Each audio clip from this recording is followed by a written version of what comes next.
Hi, welcome to Dice Control Dojo. I'm Phil and I practice every day and share my tips so we can all get better at the casino.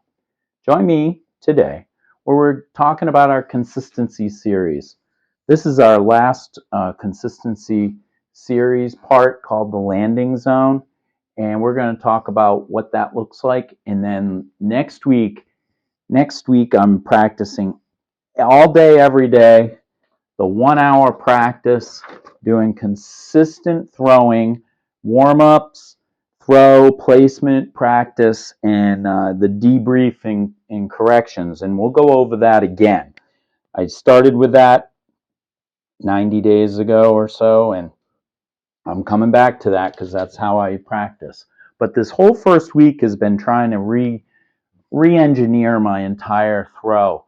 The next week is now I got all the parts of it together, and now I'm going to try and get it consistent. I've been throwing beautifully. I've been very happy with my new throw.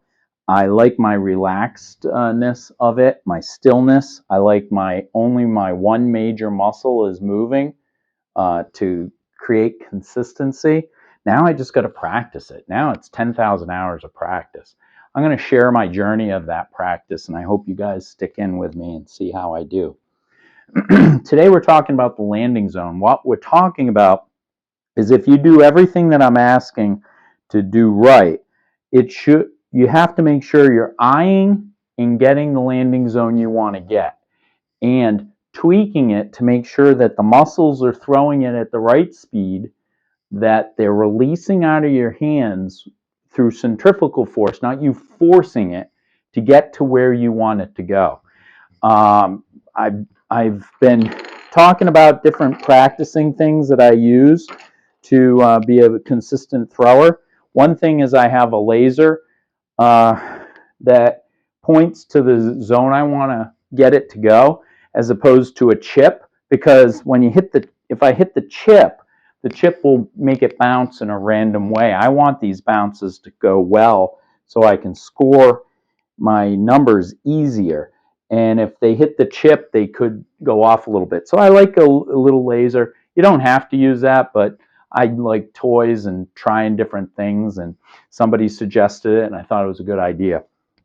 So what I'm doing for the landing zone, what's important is to make sure that your muscle memory gets into place and you are hitting your landing zone. Now see, I shorted that.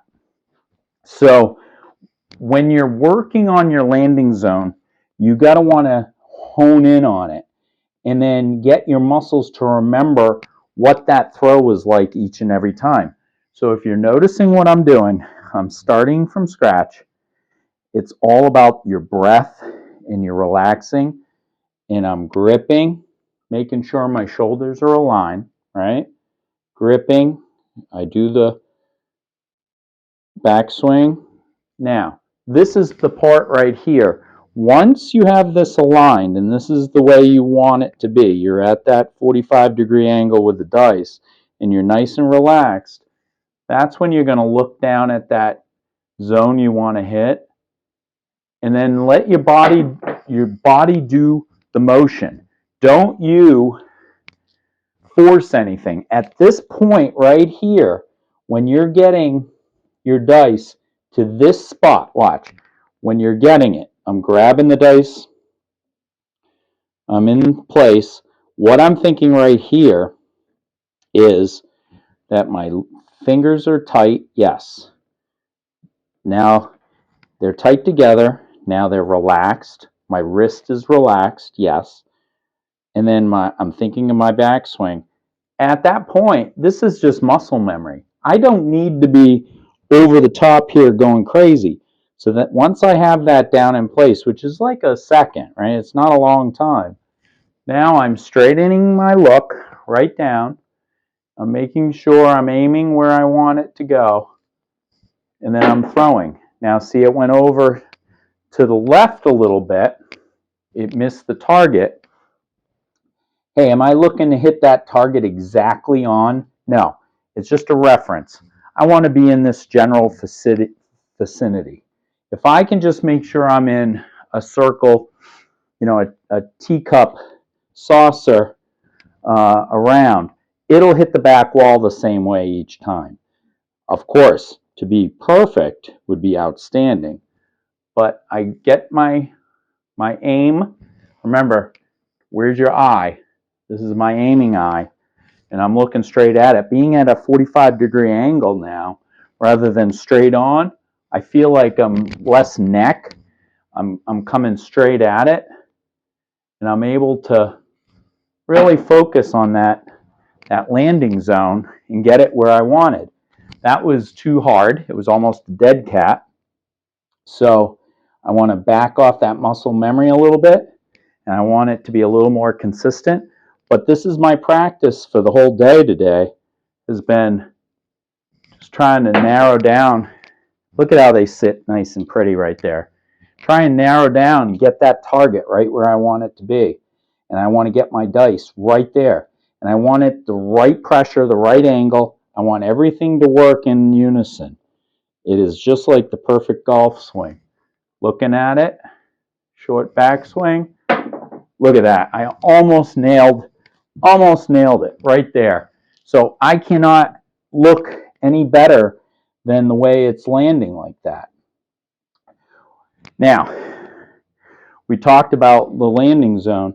When there's an error in the landing zone, I have a whole series on fixing landing zones. What's going on with the landing zone? Oh, that was a perfect throw. So if you're short, if you're long, we have videos for all that. That is a 10-minute video to help you self-correct. What's going on when you're hitting it too short, too long, to the left, to the right? Is it a major muscle? Is it you're not throwing hard enough? Are you releasing your fingers? So go back and look at any of them if you're having a consistent problem. But what I'm going to do next week, now that I've honed in my throw, oh my God, a hard wave 4. If I'm going to throw consistently all next week, I'm going to start my practices with my hand warm-up, my throw, 12 minutes of picking up that mirror, doing a turn, making sure my swing is right, my release is good. I'm going to be practicing my first 5 throws at a casino, which will be a dead cat, then a 1, 2, 3, and then trying to hit the target that I want to hit on the 5th one, and then throwing right. And then lastly, 36 throws every day, scoring it and working my magic. And this time I'm putting music on, headphones, blasting it. I'm going to be disruptive. I'm going to go. I'm trying to get out of that, making sure that my throw is consistent with casino readiness, being ready to go if a casino is blasting, if people are giving you crap. But today, getting this down right, and then analyzing why I'm left, why I'm right. When I practice all next week, and after my 36, I'm going to analyze my throws, and I'm going to see what corrections do I have to do the next day to tighten it up just a little bit more. Don't go crazy in your corrections. I've been working a week on this, and I think I got everything pretty much nailed down to where I want it to be. So next week we'll be tweaking it, just getting it fine-tuned for when we go to the casino in another week. So this is the speedy practice sessions that I think will help everybody if they got a casino trip coming in a couple weeks. What the first week looks like and what the second week looks like. That was a weird one. I threw them perfectly and then they just landed random. As always, you can do the best you can to throw that perfect throw, and it'll be the perfect throw, and it's still a random odds that you may hit a chip, you might hit a backstop, a little odd. They may be off just a tweak. So remember, we're trying to reduce the amount of 7s. You're not going to be 100% on that. So understand that as you're practicing. You're not going to be perfect. It's not the sport for that. If that was the case, people would be shooting a 18 at a golf course or batting 1,000 in baseball. This is no different. Your batting average when you're throwing in dice is probably around 20-25% of the time you're going to have a good throw if you're practicing consistently. So that means three other times you're hopefully at least break even. So join me as we go next week.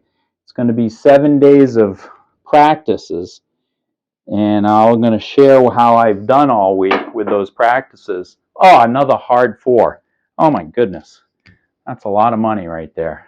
So join me next week where we do a week of practices before a Vegas or a casino trip.